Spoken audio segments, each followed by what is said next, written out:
Déjame hacerte una Dígame. pregunta.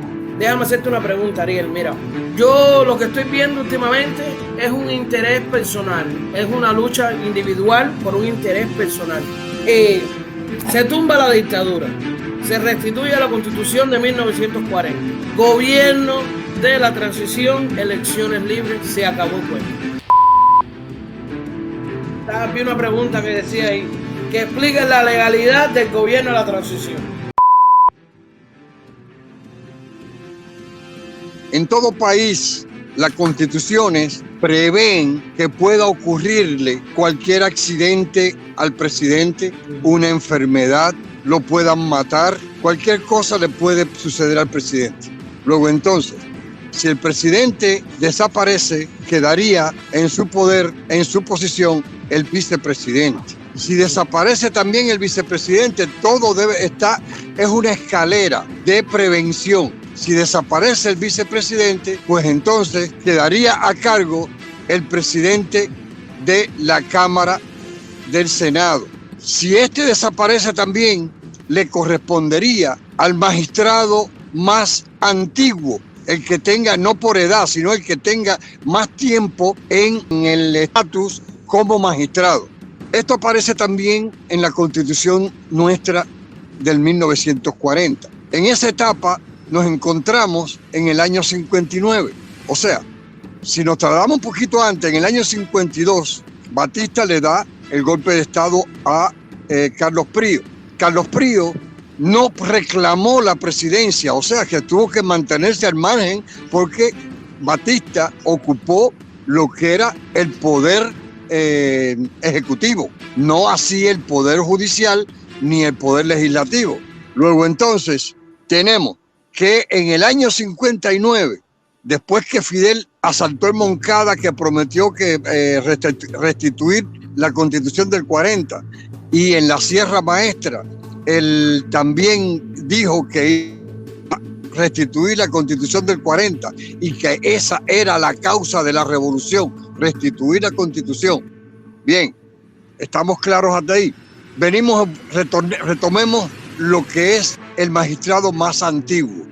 Muere Carlos Prío, que Fidel tenía que haberlo llamado, cuando el triunfo de la revolución, tenía que haberlo llamado a él para que cumpliera los escasos 3 meses que le faltaban para cumplir su mandato presidencial y luego llamar a elecciones libres nuevamente. Pero no lo hizo. Y ahí se produce el segundo golpe de Estado. Bien, vamos ligando estas cosas, vayan pensando ligando estas cosas. ¿Qué ocurrió con el magistrado más antiguo? Se fue de Cuba. Salió de Cuba porque no estuvo de acuerdo en firmarle la dichosa las enmiendas que le hizo Fidel a la Constitución, porque no eran constitucionales. Única y exclusivamente la ley fundamental que él creó en el año 59 no eran legales, solamente él quería aprovecharse y poner en función ciertos artículos que le permitieran a él hacer todas las barbaridades que hizo. Por ejemplo, el fusilamiento, quitarle las propiedades a las personas, la educación, la reforma agraria y todas esas series de cosas que fueron violatorias a la Constitución del 40. Morel Romero renuncia a a ser magistrado, porque eso es una cuestión que no se renuncia, eso es un derecho que tiene él como ciudadano y que ocupaba esa posición. Él le renuncia a Fidel porque Fidel quería de que él firmara y estuviera de acuerdo con lo que él decía, y él dijo que no y se fue. Vamos a hacer una nota aquí. Si hubiera estado Morel en la provincia de Matanzas, el gobierno constitucional cubano de la transición se hubiera creado allí. ¿Por qué? Porque le correspondía a Morel la presidencia por ser el magistrado más antiguo. Recuerden los escalones que les puse, si murió el presidente, el vicepresidente, toda esta gente, que no vamos a hacer la historia de ellos, sino únicamente para que ustedes vean cómo se llega a la cuestión de la presidencia constitucional. Esto de la presidencia constitucional está escrito en la Constitución del 1940 en el artículo 149. Pueden ustedes verlo. El artículo 180 también habla sobre esto. Bien, al estar Morel aquí en los Estados Unidos, él vivía en Tallahassee, una ciudad de aquí de la Florida. Vivía aquí en Tallahassee. Unos magistrados también fueron a buscarlo y a decirle: señor Morel, doctor, usted le corresponde la presidencia de Cuba por la Constitución. Recuerden que no es un poder político, es un poder constitucional. La Constitución lo señala así para que no exista un vacío de poder. Luego entonces le corresponde a Morel y estos señores van a buscarlo y Morel dice: exactamente, yo soy el presidente porque soy el magistrado más antiguo. Él asume la presidencia constitucional por la Constitución, no por un poder político. Él asume la presidencia constitucional y se hace cargo del gobierno constitucional cubano en el exilio, que se llamó cuando aquello. ¿Qué ocurre? Todas estas cuestiones van encaminadas a que Morel Romero, viendo la edad que él tenía y como presidente y atenido al artículo 180, dice: voy a hacer un escalafón. ¿Para qué? Para que no exista un vacío de poder más nunca. Porque si yo muero, muere conmigo aquí la posibilidad de que haya un presidente constitucional. Y la Constitución le confiere ese poder al presidente Morel de que efectuara un escalafón. Y exactamente él hace una terna, que es una terna, vamos a poner que para que ustedes entiendan, vamos a explicar unas personas que lo representan del Poder Judicial de la Universidad de La Habana, del Colegio de Abogados y una serie de factores que son los que conforman la terna. Eso lo pueden leer también en la Constitución del 1940 para que le entiendan. No se las voy a explicar ahora.